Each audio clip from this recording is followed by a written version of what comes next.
दोस्तों, घड़ी डिटर्जेंट के इस टैगलाइन को तो आज हर कोई जानता है, लेकिन जब इस ब्रांड को शुरू किया गया था तब कंपनी के पास इतने पैसे भी नहीं थे कि वो अपना एडवर्टाइजमेंट कर सके।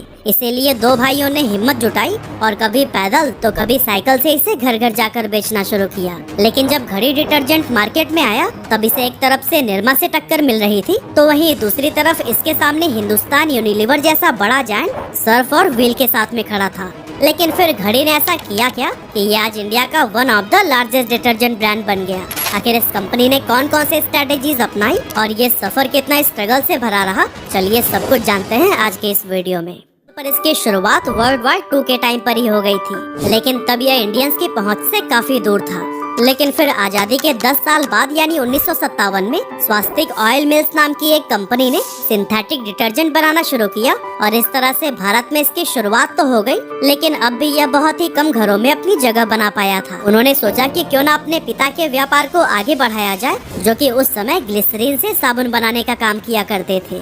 इसी सोच के ही साथ 1987 में कानपुर के शास्त्री नगर में रहने वाले इन दोनों भाइयों ने फजलगंज फायर स्टेशन के पास डिटर्जेंट की एक छोटी सी फैक्ट्री खोली, जिसे नाम दिया गया था श्री महादेव सोप इंडस्ट्री।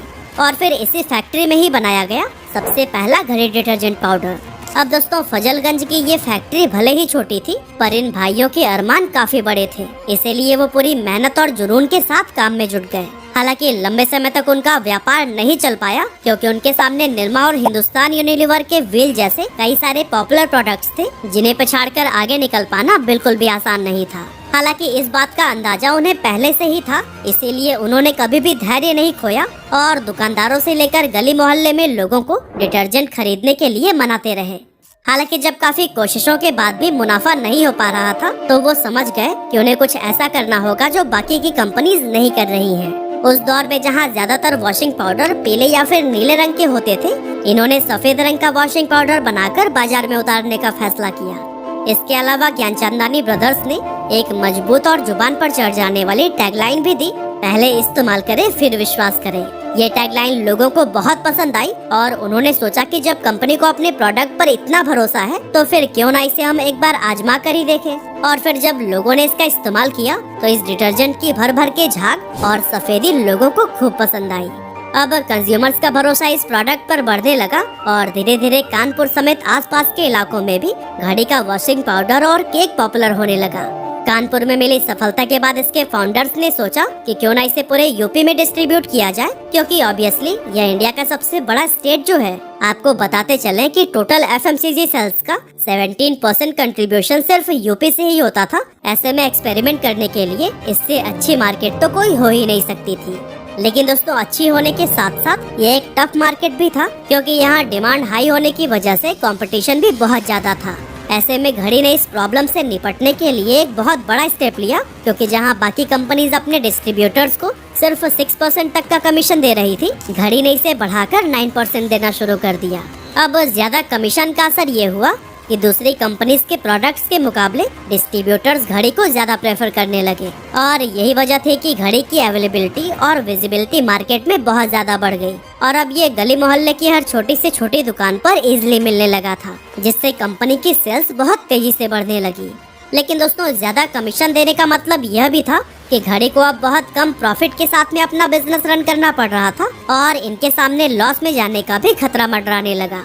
और दोस्तों, इस तरह के प्रॉब्लम से ही निपटने के लिए उन्होंने खर्च में कई तरह की कटौती करनी शुरू कर दी। जैसे कि कंपनी ने ट्रांसपोर्टेशन कॉस्ट को कम करने के लिए हर 200 से 300 किलोमीटर की दूरी पर एक छोटी यूनिट या फिर डिपो बनाना शुरू कर दिया, जिससे न सिर्फ ट्रांसपोर्टेशन का खर्च कम हुआ, बल्कि लोगों तक प्रोडक्ट्स पहले के मुकाबले और भी जल्दी पहुंचने लगा। इस तरह से कुछ ही सालों में यूपी के अंदर घड़ी डिटर्जेंट सबसे ज्यादा पसंद किया जाने वाला ब्रांड बन गया। और फिर इस कामयाबी ने कंपनी को आसपास के राज्यों में भी एंटर करने को मोटिवेट किया, जिसके बाद से बिहार, मध्य प्रदेश और ऐसे ही यूपी से सटे कई स्टेट में घड़ी को बेचना शुरू किया गया। अब दोस्तों, यूपी की वजह से मार्केट का पूरा आइडिया तो घड़ी डिटर्जेंट को लग ही गया था, इसीलिए धीरे धीरे दिल्ली और मुंबई जैसे बड़े शहरों में भी इसने पैर पसारने शुरू कर दिए। और फिर घड़ी ने 2002 तक 500 करोड़ रुपए की सेल्स को अचीव कर लिया था, जो कि कंपनी के लिए बहुत बड़ी कामयाबी थी।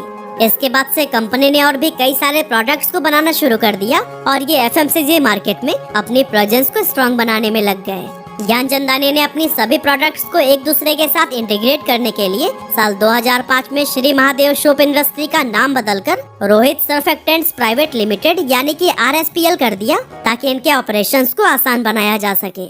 इसी दौरान कम इनोवेशंस और बदलते मार्केट ट्रेंड की वजह से निरमा धीरे धीरे अपनी पोजीशन खोता जा रहा था, जिसका भरपूर फायदा घड़ी को मिलने लगा और फिर घड़ी निरमा के मार्केट शेयर को कैप्चर करता चला गया।